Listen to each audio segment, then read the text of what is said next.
Well, here we are yet again. The board itself is pretty complete. Here is the DC voltage converter board, but as you can see, I've just had to temporarily wire it to the 12 volt DC line from a wall transformer because I don't have the sockets yet to solder into the board.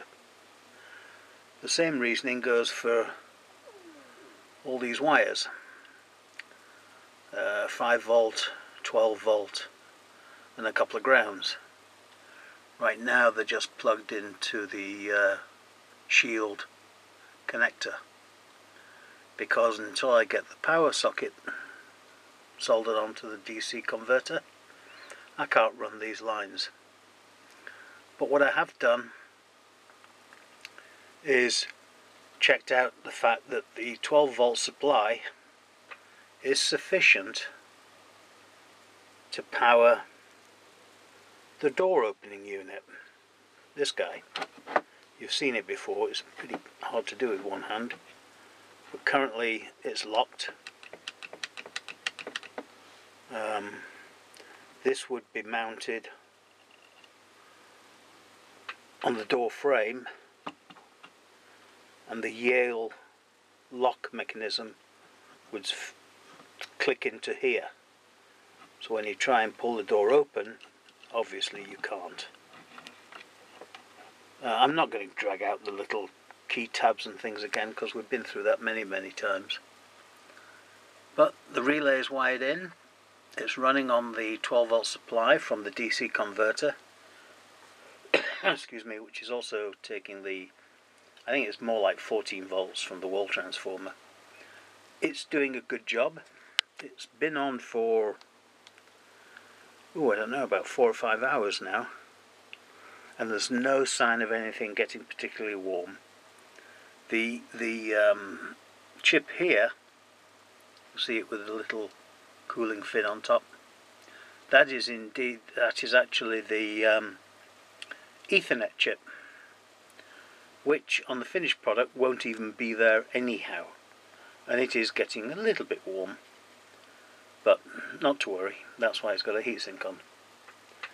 So we won't go through the whole process again with the tabs. As I said, I'll just go over and see if I can push the door release button without pushing the whole system over. Carefully do it.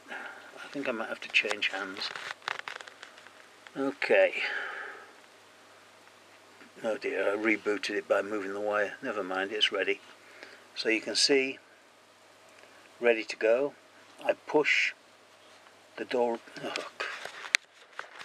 let me try it with this hand. Maybe I need something to push it with, like a pen. So,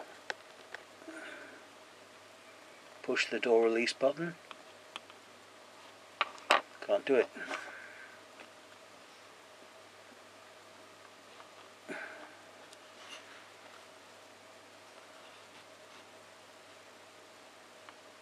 This is a challenge. Okay, door open.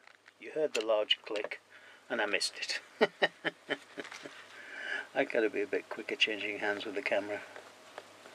Okay. Can I put this camera down and let it just sit here for a minute? Not really. Okay, I'm going to use my pinky and do it.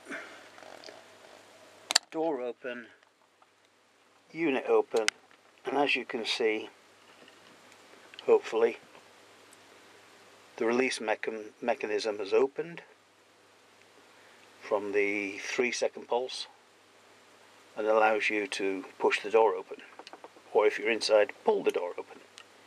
Once you've finished, it locks back into place and doesn't move. So that's it really. I'm waiting on the DC socket to put on the DC converter board. I'm waiting for the Ethernet shield that'll go up here and replace this, not Ethernet shield I'm waiting for the SD card shield. So that'll replace this one that's got the SD card and Ethernet, because it's just too high for the unit. And then we can go into final prototype. I'm humming and hawing at the moment whether or not to power this whole thing off a small motorbike 12 volt DC battery, because right now in our little hall there is no sockets, electrical outlets, and I don't fancy having to drill holes through brick walls to run a cable. So I'm thinking I might get a 12 volt, probably 7 ampere hour battery, and see how long it lasts. I'm sure it'll last probably weeks, but obviously I need to get a rechargeable one. So, until next time.